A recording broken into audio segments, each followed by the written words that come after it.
We? Cousin Bessie, little Arnie, and me. Come on over. You hadn't ought to call that critter Cousin Ellie. Why not? Well, you see, Jethro's your cousin, and that puts Jethro and her in the same... Well, never mind. I reckon I just got to get used to being a monkey's uncle. Got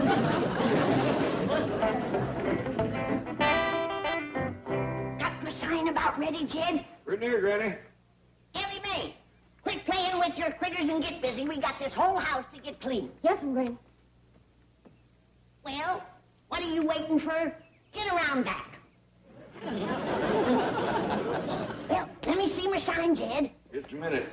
You're going to like it, Granny. Jethro's done a fine job of painting. Well, turn it over so I can see it. Now stand back so we can get a good view. Beautiful. This is going to make me rich, Jed. Rich and famous.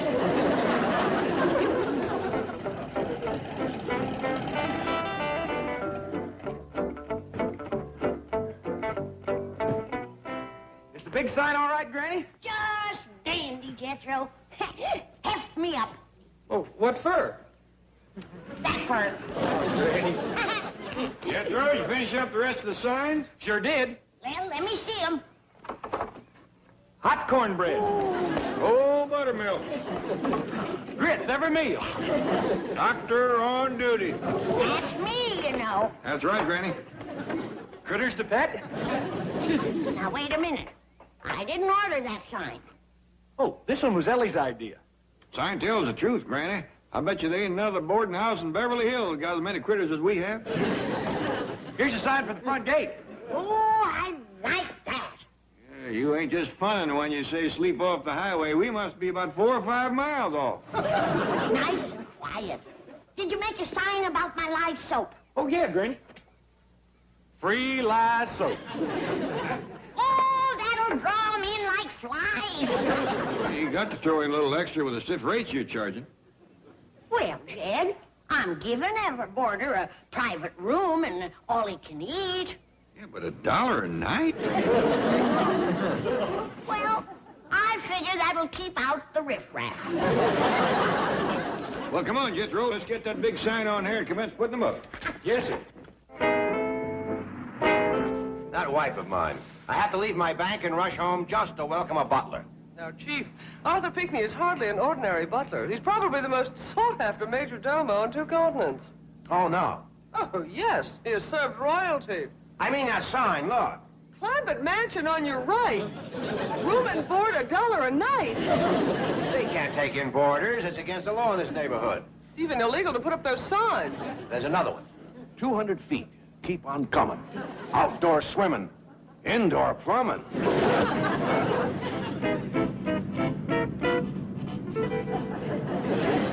Granny's boarding house. Oh, no.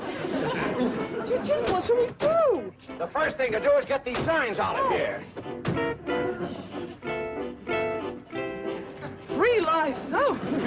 Oh. Now, you keep things moving in here. Yes, Granny. Yeah, Granny. Well, Uncle Jed, this here running a boarding house sure is lots of work. Well, it won't hurt us none, and it sure is making Granny happy. That's a fact. She's having more fun than a bear cub in a honey tree. Yeah, Granny likes doing for folks. The more the better. Yeah, and this'll give her a chance to make a little money she can call her own. Prideful woman like Granny needs that. She ought to make a heap, charging $1 a day. Yeah, especially with all the signs we put up. You know, from what I can see, she's got the only boarding house in the neighborhood. I almost had my possum. How are you doing with your grits? Got it. Come on, let's go.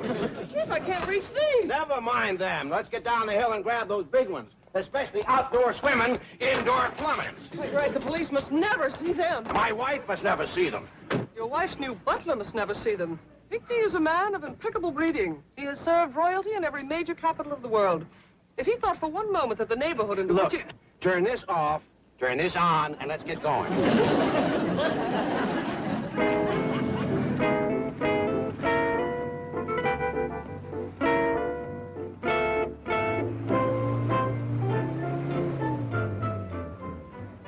Welcome. Here it is. This is it. Your new home. Rather friendly, really. quite decent of the Drysdales, yes.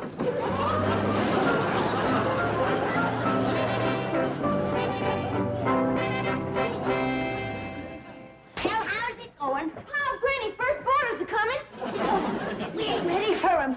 Somebody ought to be out front to greet him. I'll go, Granny. Ellie, put soap in his room. Well, I did, Granny. Did you put the clean towels in the fireplace? I mean wood in the bathtub. I mean flowers in his bed. I mean clean sheets on the floor. Hey, Granny. Now, don't get excited, Jed. Rather a pleasant little cottage. For America. Howdy. Can I tote your stuff for you? I beg your pardon? Oh, the luggage, yes. Where are my quarters? Oh, forget it. Granny says no tipping. Hey, did you see the signs? Signs, yes. I painted them. Crudely done, but very helpful in directing me to the proper home.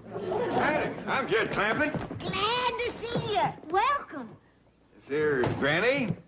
Ellie Mae. That's Jethro toting your bag. Wait a minute, Jethro, I'll help you. Looks like you come fixing to stay a spell. We got a dandy room for you and plenty of victuals. And all the critters you can pet. Come on. You being the first one, I'll uncork the jug for you. Ooh-wee. Look at the boarding house reach on that rascal. Young lady, and I use the term loosely, where is your mistress? Who? Mrs. Drysdale. Oh, she's next door. Want me to run and fetch her? No, I shall see her in good time. Well, come on in. No wonder Mrs. Drysdale was frantic to engage my services. What an appalling domestic staff. America's answer to the Beatles, I suppose.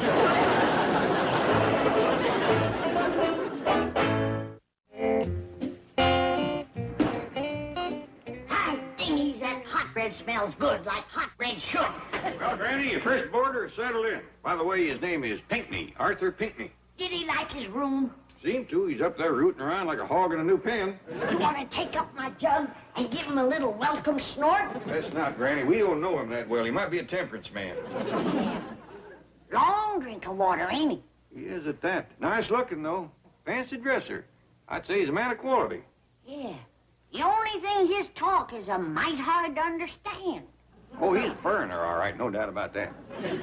Likely from Chicago or someplace. Hey, Granny, your boarder said he'd like to have a cup of tea. Did he say what kind of tea he wants?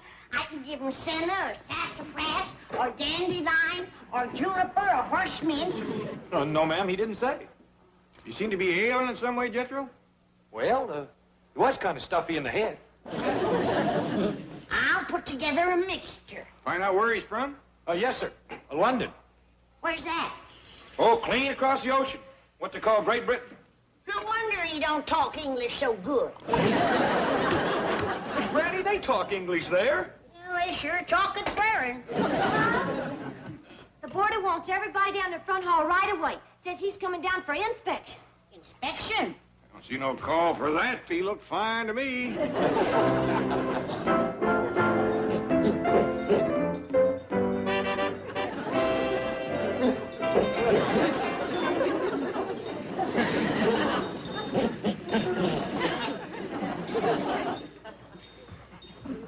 Oh, the family will be here directly. What is that? Oh, that's Cousin Bessie. Cousin Bessie? Yeah, ain't she a doozy? Why, she can hang on with one hand and dust with three. She is indeed a doozy. Does Mrs. Drysdale know about her? Oh, sure. Uncle Jed will be here in a minute, and Granny's fixing your tea. Young man, kindly remove your cousin from the chandelier. Oh, heck, Bessie ain't my cousin. Really? Heck no, she's Skipper's. Hey, would you like to meet Skipper? Not until I've had my tea. Perhaps not even then. Well, everybody getting acquainted, I hope. Mr. Pinckney, we want you to think of yourself as one of the family. What a nauseating suggestion. Yeah, shucks, that's the kind of folks we are. Yes. Here's your tea, and I made you a nice possum sandwich to go with it. A what? A possum sandwich. It ain't good to drink senna tea unless you eat something with it. course, I cut it with the sassafras, dandelion, and horse mint. Put down that tray and line up for inspection. Well, Mr. Pinckney, like I said to Granny, ain't no call to inspect you. We can see you're a man of quality. I am going to inspect you. Now line up. Over there. Now, hold on, Arthur. You are never to address me as Arthur. Only as Mr. Pinckney, sir. I ain't no sir. Yeah. I wouldn't fault him for that. Maybe he don't see so good. He's lost half his glasses. Well, he better take to talking nicer. I'm gonna up his rent. Over here. Step lively. I've just raised him to $1.25 a day. Well, Mr. Pinckney, if it pleasures you, inspect away. First of all, you must take off those clothes. Why, you... Handless, Granny. Mr. Pinckney, I don't know how you folks does your inspecting across the ocean, but I reckon we'll keep our clothes on. I wasn't suggesting you should take them off here and now. I meant that you should change into your serving apparel. Our what? Surely Mrs. Drysdale doesn't approve of the clothes you're wearing. I'll say she don't. Ain't much about us Miss Drysdale does approve. Why does she allow you to remain here? Oh, she tried to get shed of us, but Mr. Drysdale won't let her. Mr. Drysdale is right fond of us. You mean fond of the money. Speaking of money, how much do you get here? I'm glad you brought that up. It started out being $1 a day, but you being such a smart mouth... Granny, Mr. Pinckney, it's still $1 a day, and we're glad to get it. Only $1 a day? That explains a few things. Where is Mr. Drysdale? Down to the Commerce Bank. You want me to drive you? No, that won't be necessary. You may resume your duties. Surely I didn't hear you right. I said, sir, that your domestic staff was the most deplorable I've ever encountered. I heard him right. Pinckney, by your English standards, they may be lacking. But by our standards, they are excellent servants. Yes, excellent. King George was right. You colonials are not ready for independence. All right. So there's room for improvement. That's why my wife hired you. Yes, what would you suggest, Pinckney? I should like to attire them in proper uniforms, pay them a proper salary, and instruct them in the proper performance of their domestic duties. All right. You've got carte blanche. But I'd better see some improvement for my money. I guarantee it, sir. With one exception. Who's that? Bessie. There is very little that even I can do for her. Bessie?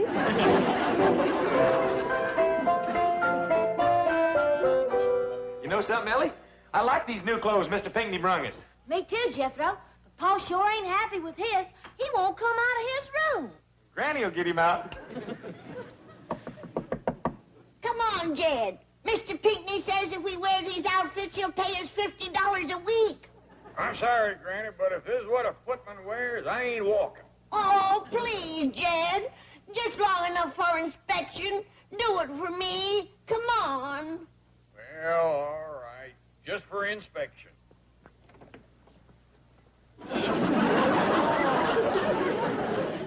You look handsome, Jed. A real handsome footman. I look like a darn fool. Oh, stop complaining. Leastways, you don't have to wear one of these dunce caps.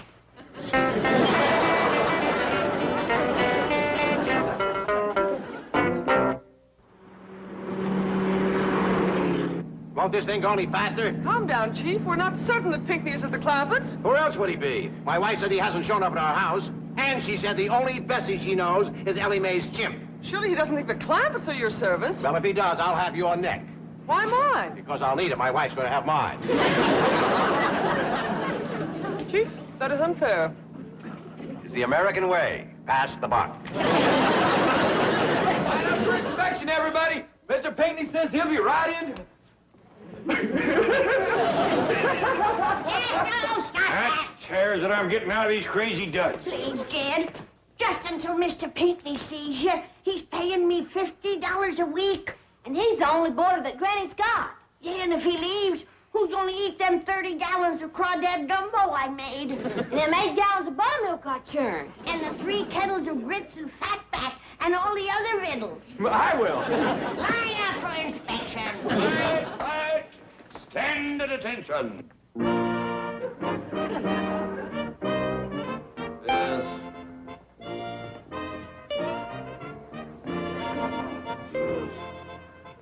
This mustache comes off. No, sir, it's growed on. Then shave it off. I'd rather not. I order you to shave it off. I don't believe I will. I kind of like it. We do too. Now hear this, all of you. I have committed myself to the challenging task of shaping you into a proper staff. And I shall not flag or fail. I shall fight you in the drawing room. I shall fight you in the bedchambers. I shall fight you in the kitchen. And I shall so bear myself that if Arthur Pinckney and his fame last for 1,000 years, men will still say, this was his finest hour. Footman, open that door. Mister, if you think I'm going to let anybody see me in this get-up, you got another thing coming. I've issued an order. I wouldn't do that if I were you. Pa, don't put cotton to folks laying hands on him. You best let go of him, or that fighting you were talking about is going to commence right here in the hall. Come in. Woo! I was right. It's a snafu. Drysdale, sir, I need more time. Progress has been made, but I have a long way to go. You certainly have. All the way back to London. I beg your pardon, sir. He ain't going back to London. I grant you he's a bit bossy, but he pays me well and he's my only boarder. Boarder? Why, this man... Chief, I must speak to you alone for a moment. Most urgent. Excuse me. What is it? A brilliant inspiration. Pinckney must remain with the Clampetts. We've tried that. They won't take servants. Under the guise of a boarder, they will. Pinckney can teach them the social graces. A golden opportunity. I suppose I'll have to pay him a lot of money. It's worth it. Mr. Drysdale, you'd best come help Mr. Pinckney. What happened? Well, Pa went upstairs to change his clothes, and Mr. Pinckney tried to stop him. Well, I think you'd best go and help him.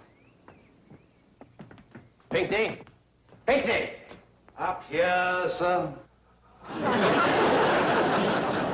How did you get up there? Mr. Clampett hung me here, sir.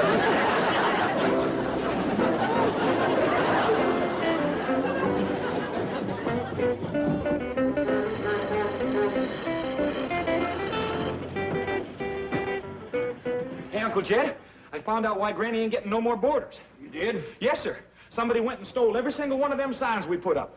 I'll quit go paint some more. I just soon you didn't right off. Leastways, not until Mr. Pinckney leaves. I don't think I could abide another boarder like him. He sure has changed a heap. Polite as you please now. Always trying to help. About to help me right out of my mind. Every time you turn around, there he is. Mr. Clampett, you shouldn't be doing that, sir. It's time to dress for dinner, sir. You too, Master Jethro. Where's dressed? But hardly appropriately, sir. I've taken the liberty of providing you both with dinner clothes. I just soon eat in these. Me too. Oh, please, sir. It means a very great deal to me. More than I can tell you. All right. Oh, thank you, sir. And you're setting a fine example for young Master Jethro.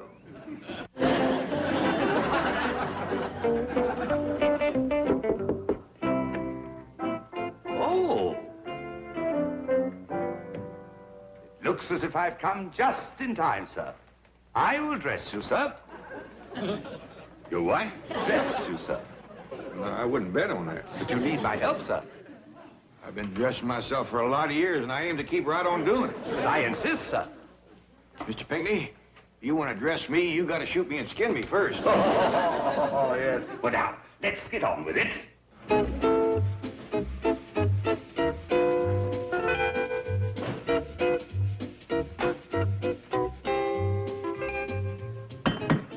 Chief, in all fairness, Pinckney has hardly had time to get results. The money I'm paying him, he's had time. Of course, Pinckney is just a cultural beachhead. Once he's established, we can infiltrate the Clampetts with cooks, maids, tutors. Howdy, Miss Jane. Mr. Drysdale. Jethro, how handsome you look. Why, thank you. These here is what you call dinner clothes. By golly, results already. Mr. Pinckney is helping Uncle Jed into his. I'd like to congratulate Pinckney. Where is he? Up here, sir. I've been hung up again, sir.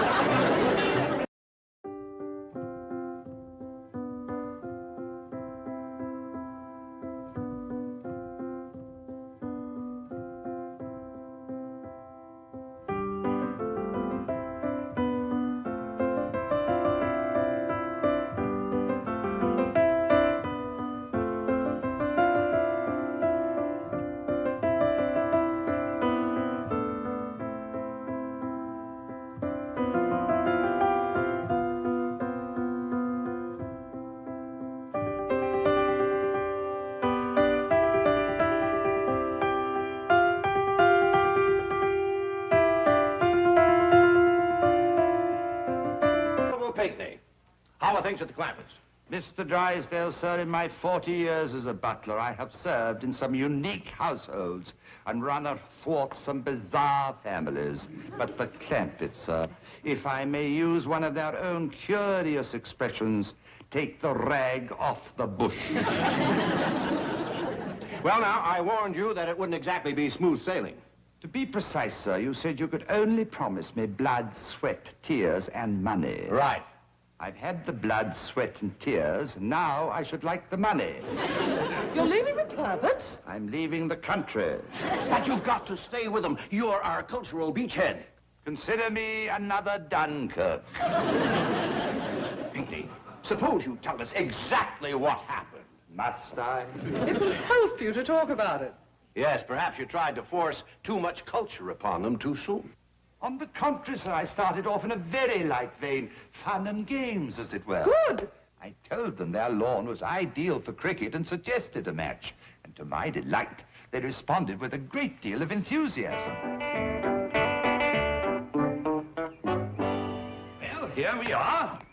Of course, a regulation cricket match has 22 contestants. The field is somewhat larger. But the important thing here is what we can learn from cricket.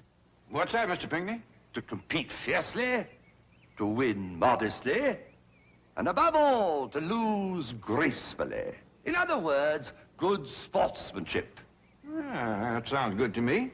And why are you wearing them big gloves and that thick padding, Mr. Pinckney? And carrying that big stick. This is a cricket bat, and I'm wearing the padding and the gloves as a protection when I do the catching. But I'll explain it as I go along. Are we ready to start the cricket match? Yes. Of course, back in England, ladies don't usually participate. We consider it a bit dangerous. I ain't scared. Me neither. Well, then let's get on with the cricket match. Here's mine. Here's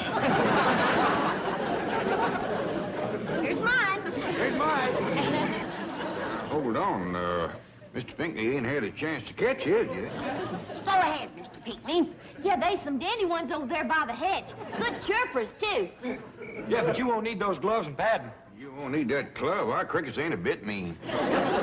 This here's about as big as they get over here. Don't you try to get away. You just may be a winner. Ain't you gonna catch you one, Mr. Pinckney? Yeah, and then we can go to matching crickets.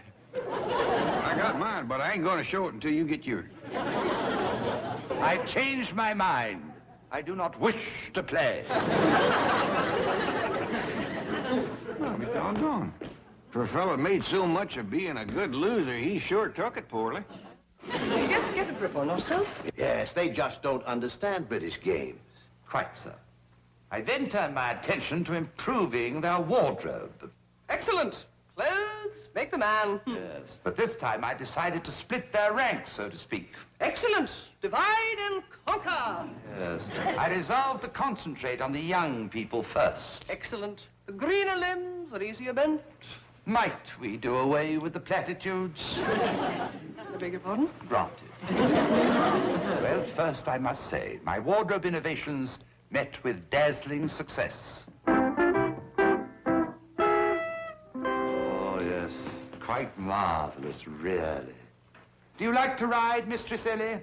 Yes, sir, I sure do. Have you ever ridden to hounds? Well, we only got one hound around right now. Our old brown hound, Duke.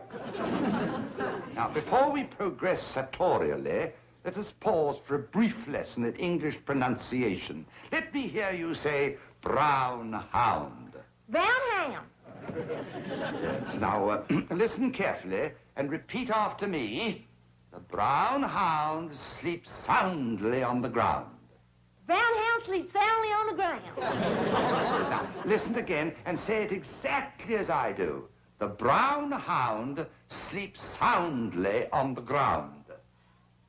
The brown hound sleeps soundly on the ground. I think she's got it. George, she's got it. What you got, Mr. Pinckney? Say it for your father. Well, he already knows it. Knows what? Oh, about the brown hound sleeping soundly on the ground. Oh, yeah, I do, Mr. Pinckney, but you can't hardly blame old Duke. He's getting along in years, and it kind of warms his bones to lay out in the sun. Might I have a spot of tea? Yes, of course. What would you like with it? A ticket to London. Now, Pinckney, don't run out on us. Where is that vaunted British courage? Where is that British tenacity? That British spirit? Show it to us, Pinckney. Very well, make it 3 tickets to London.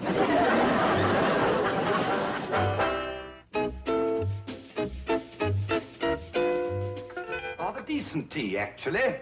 Oh, thank you. Now, I really must be on my way back to England. Oh, please don't go. Those hillbillies need you. To paraphrase your great leader, never in the field of cultural endeavor have so few known so little about so much. Sorry. Here is my account, sir. I've made it an even £1,000.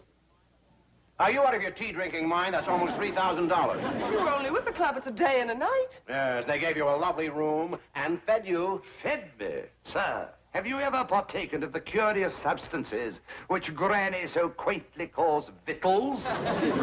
He does cook up some rather strange dishes. I have eaten in the jungles of Africa.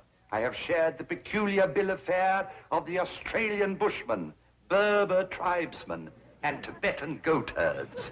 But for pure culinary improbability, none approaches the loathsome cuisine proffered me by those hillbillies.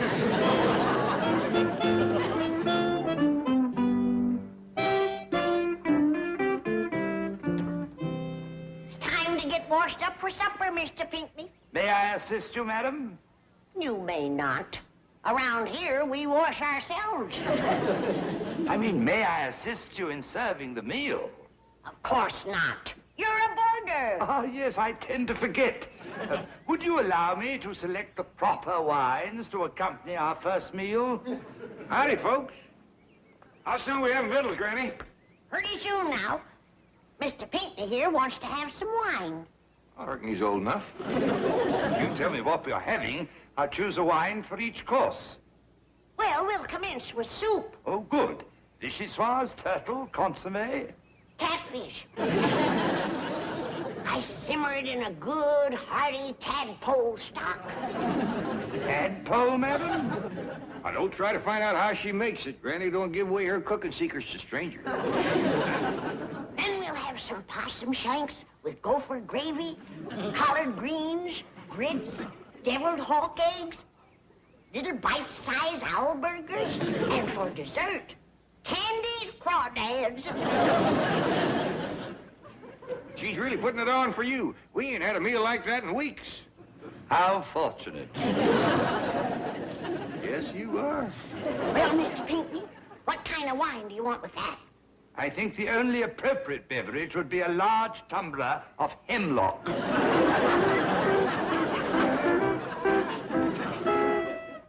What a gastronomic nightmare.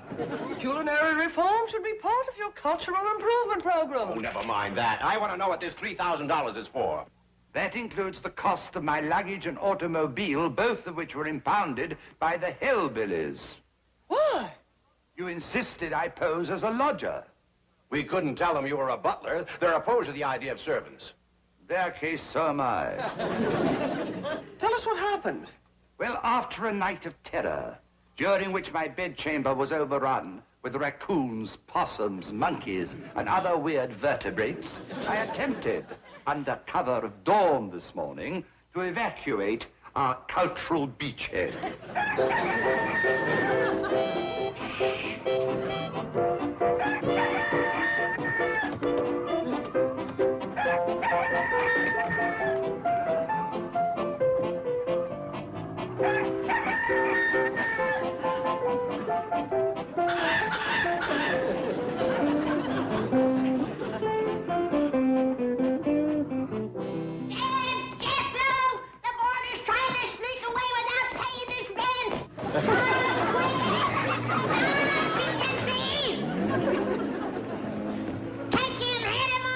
Let's cut across, Jethro. What's the matter, Granny? Mr. Pinckney skipped out on his rent and taken our chickens with him. He didn't get far, Granny. Paul and Jethro caught him. Fetch him back! This is most ignominious.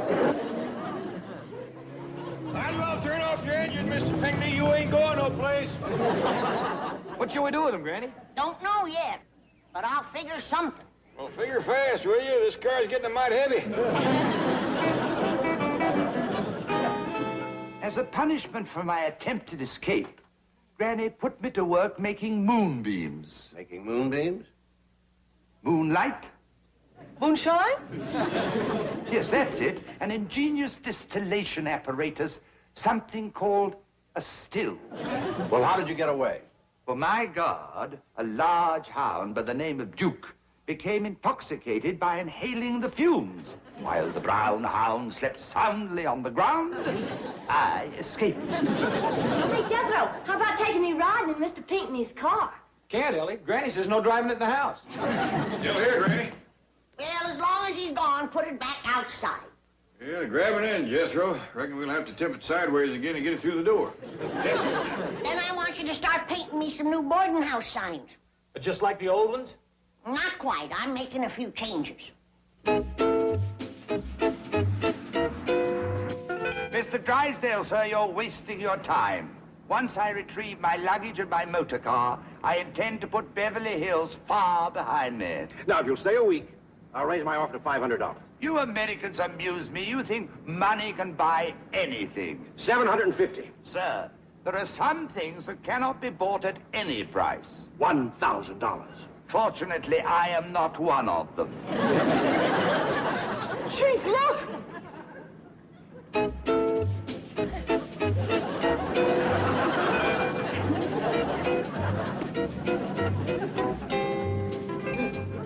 Granny's boarding house. Cash in advance. Pay now. No credit. No pay, no stay. Bring money. Chicken thieves ain't welcome. Pinckney, you hop out and take those signs down. Miss Hathaway and I'll go on up to the house and pave the way for you to move back in. Very good, sir.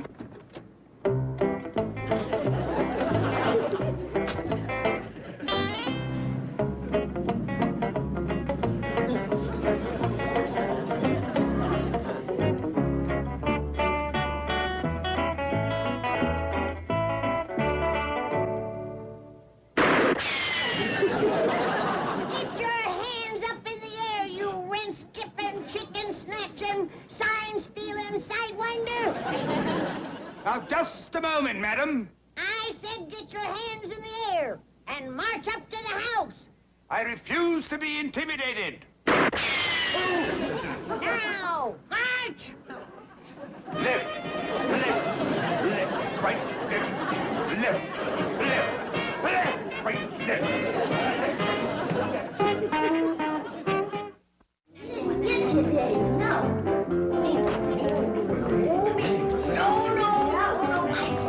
Did you? Yeah, he tried to say something. All right, quieten down, everybody. Let's get this trial going. They don't need a trial. He's a chicken thief. I caught him red-handed. Sit down, Granny. Code of the Hill says everybody gets a fair hearing. This is outrageous, placing me at the mercy of a kangaroo court. Relax. Here's a tranquilizer for you.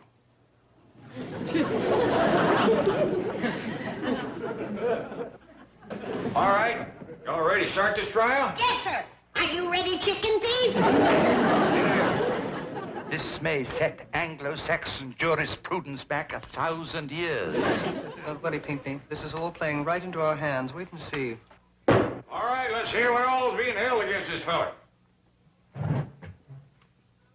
It is held against this fella that he skipped out on his rent, stole Ellie Mae's chicken, tried to steal Granny's boarding house signs, and got a 15-year-old falling down drunk. I object.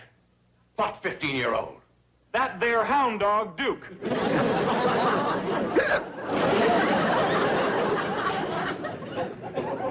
And Perk there blowed up my still. Ran off and left the fire burning. Too late, Granny. That ain't wrote down. It don't count. Now, we heard Granny's side. Let's hear Mr. Pinckney's side. Your Honor, Judge Clampett. Now, Mr. Drysdale, strictly speaking, I ain't a judge. I'm just here to see that this trial is kept fair and square and to keep Granny from shooting that rent-skipping, sign-stealing chicken thief.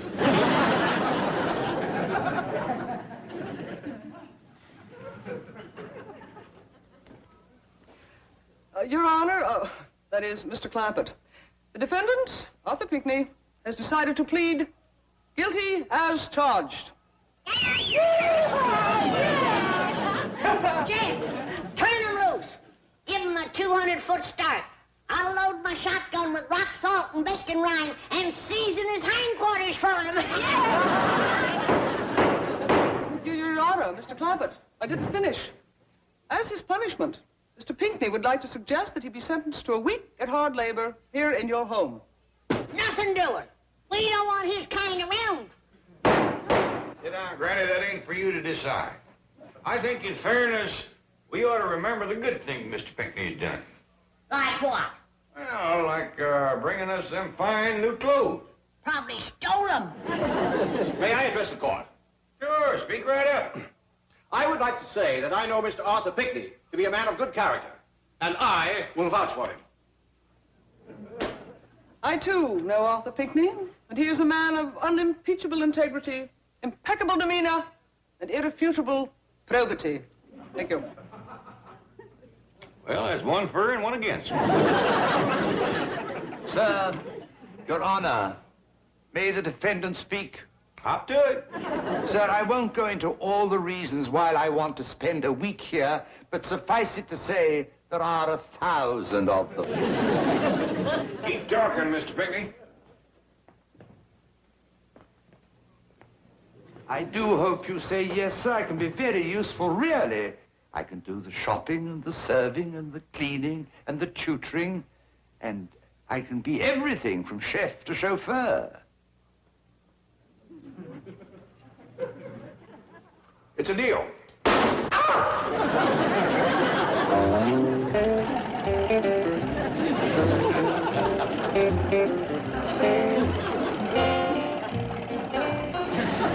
Granny, this is what you call riding in style. It sure is. Too bad Jethro and Ellie Mae couldn't come with us. Well, quick as we get 2 more riding suits like this, we can all go together. You look nice, Mr. Pinckney. Thank you, sir. Where to, sir? Well, right down to the middle of town. Yeah, Wilshire Boulevard. Clampetts, sir, may I ask you a question? Sure, go right ahead. Is this the only motor vehicle you have? Yep. Would you like to have another one, sir? Oh, I guess not, Mr. Pinckney. Besides, I don't know where you get another one like this. I'll tell you someplace you can stop. The supermarket. I want to pick up some sow belly to go with my dandelion greens for supper tonight. Madam, may I do your shopping for you? Do you know good sow belly when you see it? I have something else in mind. I'd like to prepare for you a gourmet dinner. What do you reckon a gourmet is? I don't know, but if he fries it good in lard, I reckon we can eat it. All right, Mr. Pinckney, you can cook victuals tonight. Thank you, sir. Do Granny good to get out of the kitchen for a change. We shall all profit, sir.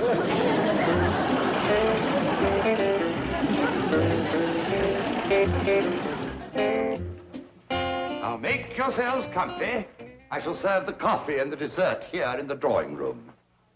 May I ask how you've enjoyed the meal so far? The turtle soup, the lobster thermidor?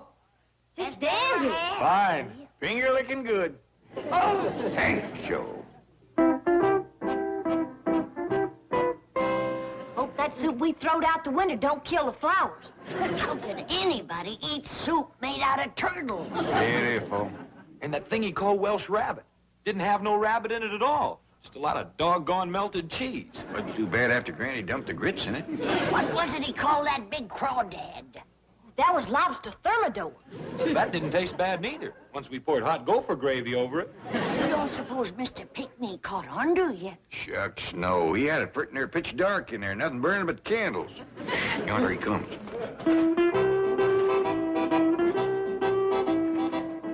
The pièce de résistance.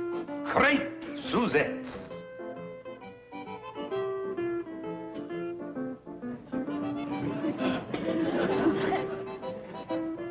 Nothing but pancakes. There he goes again. He's sure fond of the dark. What's he fixing to do now? He's lit another fire. Be careful, he's gonna burn this house down. Regular firebug. If that rascal ever does any cooking out in the woods, he's gonna... Uh-oh. I was afraid of that. He set the pancakes on fire! Don't nobody panic!